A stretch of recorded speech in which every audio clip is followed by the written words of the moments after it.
এখনো পর্যন্ত আমাদের কাছে ফান্ড এসে সব পৌঁছায়নি। আলহামদুলিল্লাহ গত 24 ঘন্টার ভিতরে প্রায় 3 লক্ষ মানুষ আমাদেরকে অনলাইনে ডোনেশন করেছেন। এর ভিতরে 1 টাকা, 5 টাকা, 10 টাকা সব রকমের আছে। এই সর্বসাধারণের দানের টাকা আলহামদুলিল্লাহ কাজগুলো চলছে। আমরা সিলেটের বন্যা 22-এর বন্যায় প্রায় 18 কোটি টাকা আমরা খরচ করেছি এবং এর মধ্যে 1000 মেট্রিক টন খাবার ছিল, 1000 ঘর নির্মাণ করেছি, 1000 কৃষককে আমরা 5000 করে টাকা দিয়েছি। তো আলহামদুলিল্লাহ এবার আমরা আশা করছি যে সেটা আরও ব্যাপকভাবে করব, কারণ বন্যা পরিস্থিতি অত্যন্ত ভয়াবহ। প্রতিনিয়ত আমাদের কাছে সাহায্যের জন্য মানুষ আসছে, রাত দিন আমাদের কর্মীরা কাজ করছেন, সর্বস্তরের মানুষ এখানে এসে কাজ করছেন। আমি আপনাদের মাধ্যমে উদাত্ত আহ্বান করতে চাই আমাদের দেশের সর্বস্তরের মানুষকে।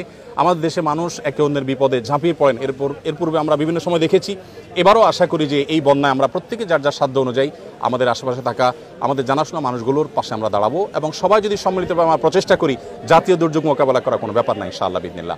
40 বা 50 লক্ষ মানুষ আক্রান্ত, সেখানে আমরা বাকি 18-18.5 কোটি মানুষ যদি জেগে যাই ইনশাআল্লাহ এটা আমাদের জন্য কোনো ব্যাপার নাই ইনশাআল্লাহ।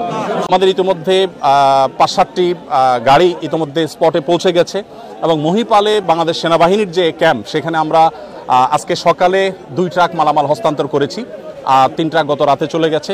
আজকে আমি নিজে ইনশাআল্লাহ ঘন্টাখানিক পর স্পটে যাব এবং আমার সাথে এখান থেকে আরও 5টা লরি আশা করি মাল যাবে এবং এভাবে রাতে আবার যাবে, আবার সকালে যাবে। আমরা 3টা লেয়ারে কাজ করি। প্রথমত শুকনা খাবার হিসাবে খেজুর, চিড়া, তারপর 2 কেজি করে চিড়া, 2 কেজি করে খেজুর এবং 1 কেজি চিনি, 1 কেজি লবণ। চিনি লবণ দিচ্ছি যদি স্যালাইন বানানোর প্রয়োজন হয়। এই জিনিসগুলো আমরা দিচ্ছি প্রাথমিকভাবে 20,000 পরিবারকে। আর 40,000 পরিবারের জন্য 10 কেজি করে চাল, 2 লিটার সয়াবিন তেল, 2 কেজি মসুর ডাল এবং 1 কেজি লবণ, 1 কেজি চিনি দিচ্ছি। আলুটা দিতে পারছি না কারণ আলু পচে যাওয়ার আশঙ্কা আছে, কারণ লরিতে দেখা যায় পথে রাস্তায় কী হবে আমরা জানি না। যদি 2 দিন জ্যামে পড়ে থাকে তাহলে সেক্ষেত্রে এগুলো পচে যাবে। সেক্ষেত্রে আমরা হয়তো নগদ কিছু টাকা দিব যাতে করে তারা কিনে নিতে পারে।